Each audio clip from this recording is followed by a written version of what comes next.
Our gospel reading this morning is Luke 13, 10 through 17. Now he was teaching in one of the synagogues on the Sabbath. And just then there appeared a woman with a spirit that had crippled her for 18 years. She was bent over and was quite unable to stand up straight. When Jesus saw her, he called her over and said, "Woman, you are set free from your ailment." When he laid his hands on her, immediately she stood up straight and began praising God. But the leader of the synagogue, indignant because Jesus had cured on the Sabbath, kept saying to the crowd, "There are 6 days on which work ought to be done. Come on those days and be cured, and not on the Sabbath day." But the Lord answered him and said, "You hypocrites! Does not each of you on the Sabbath untie his ox or his donkey from the manger and lead it away to give it water? And ought not this woman, a daughter of Abraham, whom Satan bound for 18 long years, be set free from this bondage on the Sabbath day?" When he said this, all his opponents were put to shame. And the entire crowd was rejoicing at all the wonderful things that he was doing. This is the word of the Lord.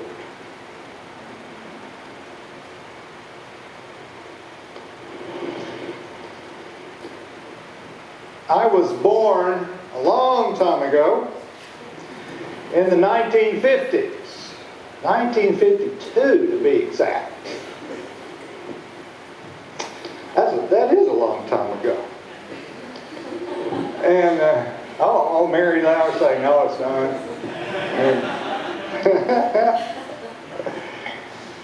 Well, in the world I was born into, Dwight Eisenhower was president, and he was president for the first 8 years of my life, and I was shocked to find out he wasn't always going to be the president.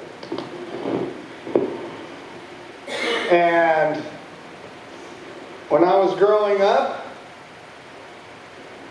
there were not any businesses open on Sunday, with a few exceptions. The drugstore, where my father would stop in to get a Sunday paper after church. And, of course, nurses and so forth had to be working, but on the whole, there were no businesses open. On Saturday, you could get on the bus and go downtown, and it was very vibrant, and all the stores were open. It was very energizing. And then on Sunday, it was like a ghost town down there. Well, I would be able to go to my grandparents' house after church.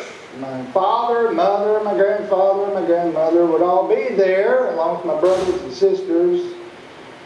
And we could have a leisurely afternoon.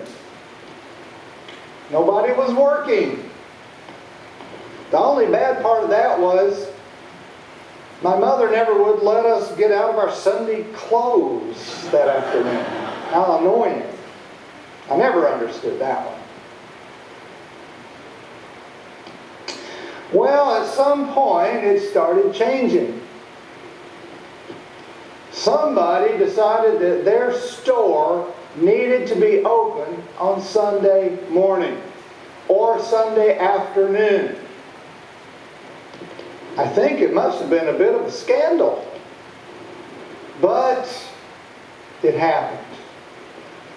And gradually, practically all the stores got to be open on Sunday. And as a result, it put people in a bit of a crisis. Do I work on Sunday, or do I attend worship on Sunday? A lot more people used to go to worship in those days. That was the highest time of worship participation in the history of the United States. And then by the mid-60s, it all started going downhill again in terms of attendance. But At any rate, it put a lot of people in a bit of a crisis. You got to keep your job, of course. And at that point, the crisis had not extended to schools and sports and all the rest on Sunday morning. Well, Jesus had to choose also. Here he was on the Sabbath teaching in some local synagogue when he spies a woman. She is a wounded soul. She has an infirmity. She's bent over. She can only see her toes, not the way ahead. Been that way for 18 years. And he has compassion on her. Now he knows full well that if he heals her, that will be considered by the religious leaders to be work on the Sabbath. And you are not supposed to work on the Sabbath. That would be sinful. And you'll get that finger in your face. Well, it wasn't a hard decision for him, because he called the woman over. He said that she was healed. Put his hands on her, and she stood up straight. He healed her physical infirmity, and in the process healed her social infirmity and her relational infirmity. She could now live with much greater wholeness in her community. Well, like Jesus, and like those people of the 50s, we have to choose also. Now, what is our choice? Our choice, and everybody faces this choice, it's a part of life. Our choice is whether to be intentional about coming into God's presence, and I underscore intentional there, versus letting other things in our life take precedence. Now, what are some of the ways that we intentionally come into God's presence? Well, through worship. We are being intentional about coming together and being in God's presence today. And when we come together and study the Bible, we are being intentional about coming into God's presence. And when we have time of prayer and meditation and reflection, we are coming into God's presence. You know, I had to make choices like this even when I was a kid back there in the 50s. I must have been pretty young. I started playing in our town's version of Little League. They called it the Corey League for some reason. The summer after the second grade. I can remember trying out for the team, and my uncle had this big old worn out first baseman's mitt. I didn't have a glove at that point, so I took it. And I was kind of big for my age, and I was kind of overweight, and so they stuck me on first base, where I played first base for years. And given my size and everything, I was a bit of a power hitter. I was a home run hitter. And it's a good thing because I was a really slow runner. Well, I'd been playing for a while, I don't know, a couple years. I was 8, 9 years old or something, 10 years old. And we had a game. And the game was on Wednesday evening. And in those days, people came to church a lot more. We always had a Wednesday evening prayer meeting. It was a rather informal service, and the pastor would be up front, and typically there was a smaller group, and we would, pray and sing and look at the scriptures and have a little message. And so I wanted to go to the game. My mother insisted that I come to the prayer meeting, where I guess my prayer would have been, Lord, let me get out of here so I can go play baseball. Well, my mother had to choose, I had to choose, and I had to go along with my mother. That was my choice. So there was a bit of a compromise. I got fully dressed in my uniform and went to the prayer meeting. And so as soon as the prayer meeting was over, we rushed out to the ball field where I had missed the first couple of innings. And eventually I got into the game. Of course, I didn't think anything about it afterward. It just seemed normal to me. But people have to make choices about whether they're going to be in God's presence intentionally ever in their life, or whether everything else is going to take precedence. Now, here's an important point. The issue really is between you and God. Some folks tend to think it's between them and, say, the preacher.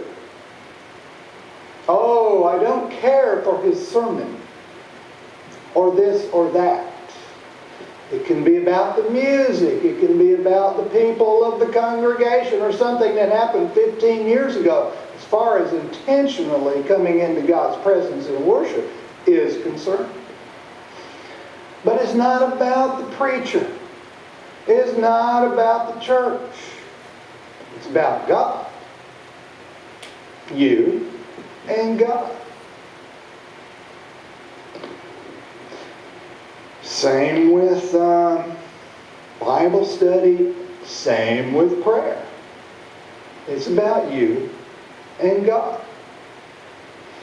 So anytime you hear this bad things about a sermon or bad things about the church or anything else, you just tell them, hey, you know what? It's about you and God. What do you want? What does God want? Now, why should we bother to come into God's presence at all? Using intentionality and using the methods that have been developed over thousands of years to help us come into God's presence, whether it's worship, Bible study, prayer, spiritual disciplines, etc. If you don't have any disciplines, it's a lot harder. That's why we have these things. So why do we need to come into God's presence? Well, one reason is that we are all, in a sense, like that woman who had that infirmity and was bent over. We need some kind of healing. For we bring all that we are as human beings into God's presence. We don't leave anything at home. We all have some kind of woundedness. Whether it's being overly guilty or overly worrying or overly depressed or overly this or overly that, or wounded in relationships or something else. We all have that infirmity of some sort that needs healing. And here is one place that we can take a chance on God. Just like Jesus had compassion on that woman and reached out to her in a healing way, so God wants to heal our souls and make us whole. I think it's a wonderful image that here she is in her infirmity and she's bent over and she can only see down And it prevents her from seeing the full world and being straight and being able to interact better. It's a wonderful image of healing. When we find ourselves experiencing the transformation that God can bring to our life, it's like being able to stand up and see better and have hope and joy and forgiveness and new life. Stand up, behold, see out ahead. Well, then there's this other reason. We've all got some of that leader of the synagogue in us too.